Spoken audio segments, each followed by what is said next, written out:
problem statementnya diulas, ya.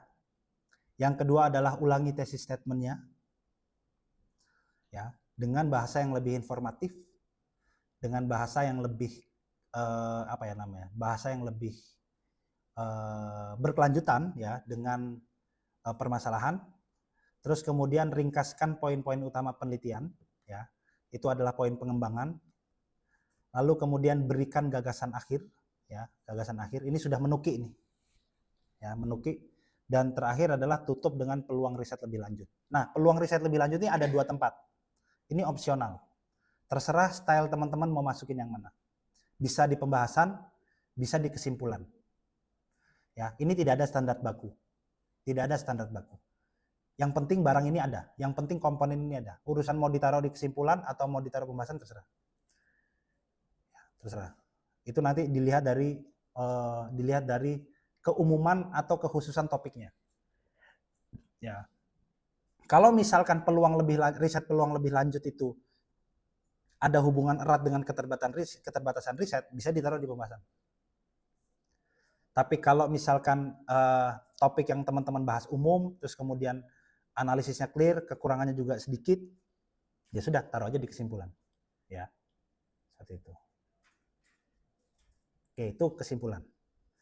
Nah, kesimpulan ini adalah bagian terpenting yang pasti juga akan dibaca.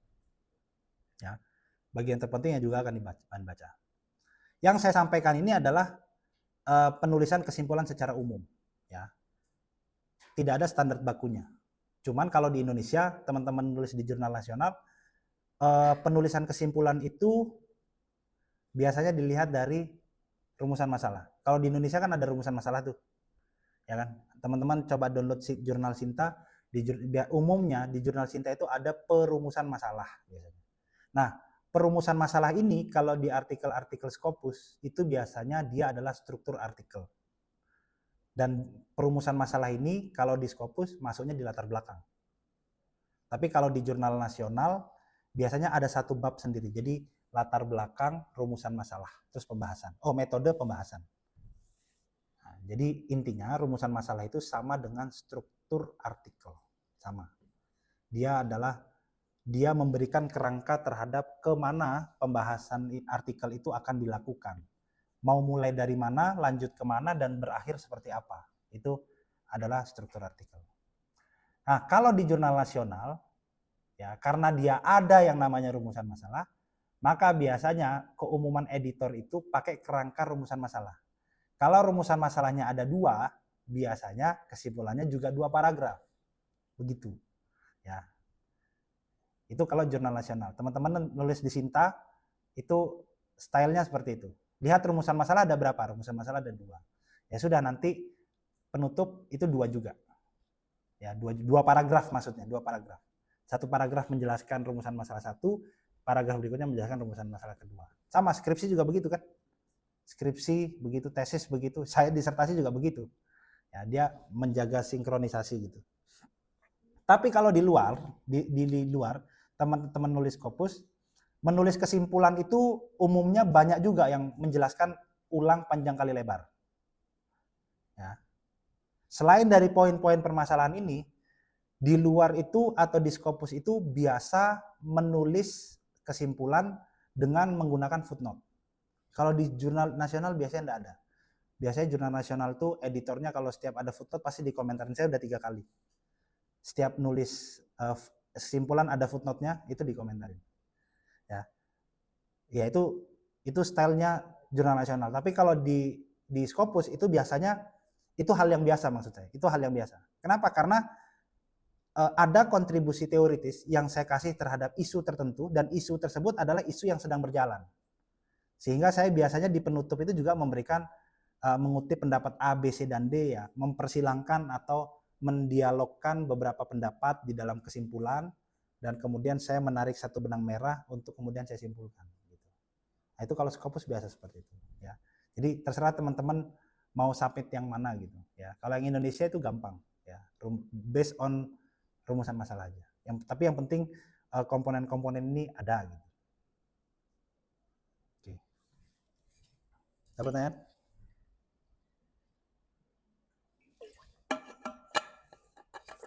Nah, terakhir ini. Terakhir adalah style. Ya, terakhir ini adalah style. Style dari jurnal, bukan artikel. Ini kita udah ngomongin artikel lagi nih. Ini kita ngomongin jurnal. Ya, jurnal tempat mempublikasikannya. Ini yang IMRAT memang ada istilahnya, istilah formalnya IMRAT. IMRAT yang sebelah sini. Itu Introduction, Method, Result, and Discussion. Itu ada istilah formalnya. Tapi kalau yang old atau American style itu buat-buatan saya aja. Ya, buat-buatan saya. Tapi itu untuk membedakan ya. Jadi teman-teman ketika minggu depan kita akan bicara submit ya, submit jurnal. Nah, sebelum kita bicara submission, kita pelajari dulu karakter atau tipe-tipe dari setiap jurnal. Dalam pengalaman saya melihat kurang lebih dari seluruh jurnal internasional yang ada itu terbagi menjadi dua ini. Ada yang gaya artikelnya adalah old atau American style, ada yang gayanya itu adalah gaya IMRAT. Ya, gaya IMRAT. Kita jelasin satu-satu. Old atau American style itu gaya artikelnya panjang. Jadi kalau teman-teman nemu artikel yang sampai pokoknya kisaran paling kecil itu paling minimum biasanya 15-20 itu halaman minimumnya.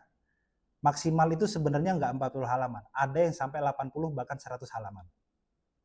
Kalau teman-teman download atau baca jurnal-jurnal di Amerika kayak Yale Law Journal, terus habis itu American Journal of Comparative Law, terus habis itu Harvard Law Review, ya, itu adalah jurnal-jurnal American adalah jurnal-jurnal yang saya menyebutnya itu American style. Jadi dia tebal banget, ya. Coba teman-teman buka Harvard Law Review itu tebal banget, bangetnya itu sampai 100 biasanya.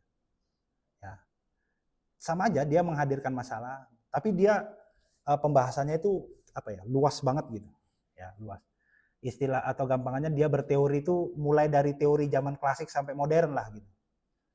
Kalau dia tuliskan di dalam artikelnya itu. Nah, itu panjang, terus kemudian stepnya sama, dia mulai dari pendahuluan. Nah, dimulai dari pendahuluan, terus kemudian setelah itu dilanjutkan dengan literatur review. Ya, literaturnya itu panjang kali lebar lah. Terus kemudian ada analisis, pembahasan, terus kesimpulan. Dia modelnya sama. Nah, karakter berikutnya dari yang American Style ini dia punya sub-sub banyak banget. Ya, sub-subnya banyak banget. Jadi ada pendahuluan. Pendahuluan tuh biasanya ada juga yang nulis di sub-sub lagi sama dia.